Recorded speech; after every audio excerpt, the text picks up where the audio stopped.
Welcome. In this video, I'll show you how to change your DoorDash password. All right. It is actually pretty easy to do.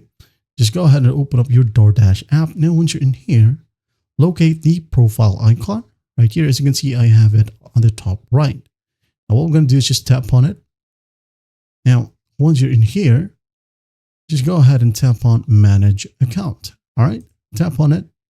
Now, as you can see here, when we scroll down, all right, you have the option to change your password. Just go ahead and tap on it.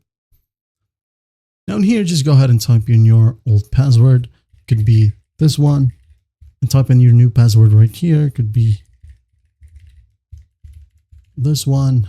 And retype the password as well. Now, once you put your old password right here, your new one, and to re-enter the new one, just basically hit on continue. And after that, you're good to go. All right.